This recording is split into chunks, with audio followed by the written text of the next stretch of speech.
7h-10h sur Radio Courtoisie, suivez la ligne droite. Bonjour Philippe Vardon.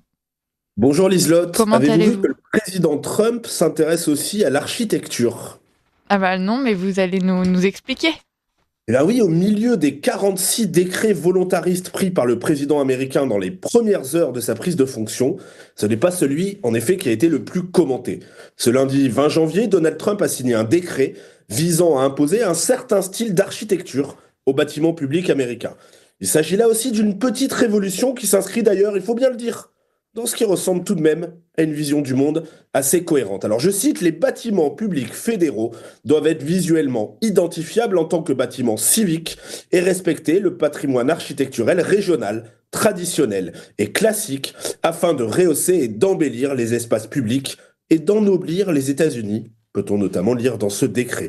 Dans le texte baptisé promouvoir une belle architecture civique et fédérale, le président demande à l'administration fédérale, en consultation avec les ministères et les agences du pays, de soumettre dans les 60 jours des recommandations pour mettre en œuvre cette politique. Il précise qu'en attendant, si le projet d'un nouveau bâtiment public fédéral s'écartant de cette politique est proposé, il devra en être notifié à temps pour pouvoir le rejeter.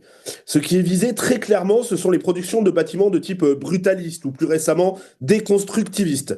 Et à côté du célèbre MAGA, Make America Great Again, Trump a aussi adopté comme devise Make Federal Buildings Beautiful Again, rendons aux bâtiments fédéraux leur beauté.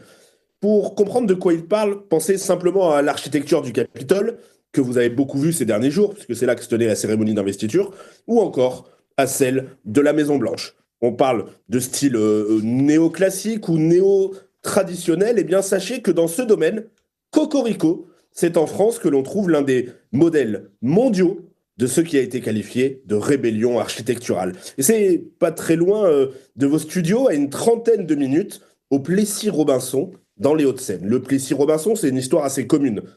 Le petit village qui devient petit à petit cité-dortoir jusqu'à se couvrir de béton et de barres HLM. Eh bien, à partir de son élection en 1989, le maire du Plessis-Robinson, Philippe Pémézec, va s'attacher à embellir sa ville avec cette belle formule « Pourquoi ma ville, notre banlieue, n'aurait pas droit à une architecture qui rattraperait l'histoire ?» Et je l'ai dit, dans le monde entier, l'action de Philippe Pémézec est aujourd'hui regardée comme un exemple. Exemple qui a été imité, on peut évoquer le style néo-haussmannien, à Issy-les-Moulineaux, à Puteaux, ou néo-normand, dont la mairie ou la gare de Deauville sont des exemples. Une architecture qui rattraperait l'histoire, c'est aussi l'idée qui a guidé les gouvernements conservateurs en Pologne ou en Hongrie, qui ont lancé des mouvements de rénovation des bâtiments hérités de l'ère communiste. Vous vous en doutez, le mouvement est aussi critiqué, attaqué.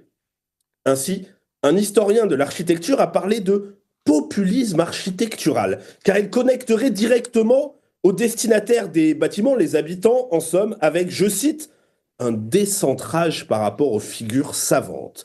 Et oui, en architecture comme ailleurs, il y aurait toujours le bas peuple, ignorant, et ceux qui savent et sont là pour, évidemment, nous éclairer.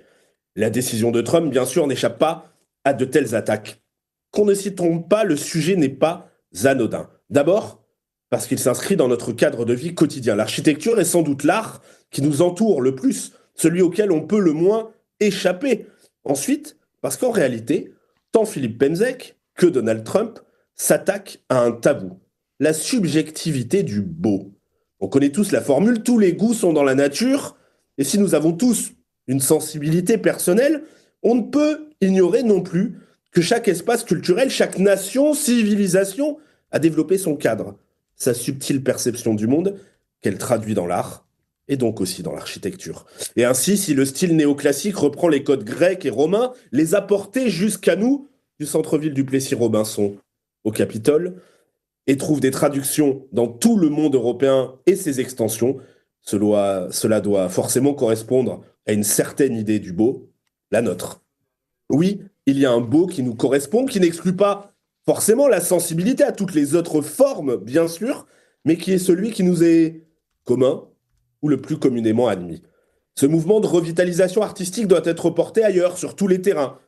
C'est ce que fait dans le domaine de la sculpture, par exemple, l'atelier Missor, qui fait un travail fantastique et qui se retrouve d'ailleurs mis en danger par une décision de justice aberrante à propos de la superbe statue de Jeanne d'Arc réalisée à Nice. Une statue désormais menacée d'être démontée. Oui, chers auditeurs, on menace une statue de Jeanne d'Arc d'être démontée par la préfecture. Et j'invite d'ailleurs tous les auditeurs à apporter leur soutien à l'action menée pour tenter de la sauver en signant la pétition sur le site sauvonsjeanne.fr. sauvonsjeanne.fr. Sur le plan musical, je profite de cette chronique et de votre antenne pour saluer la mémoire de Gabriel Yacoub, décédé cette semaine, qui était le fondateur et avec sa compagne le chœur du groupe néo-folk Malicorne, qui dans les années 70 a remis au goût du jour les instruments oubliés des airs traditionnels de nos pays en empruntant jusque dans les sonorités médiévales.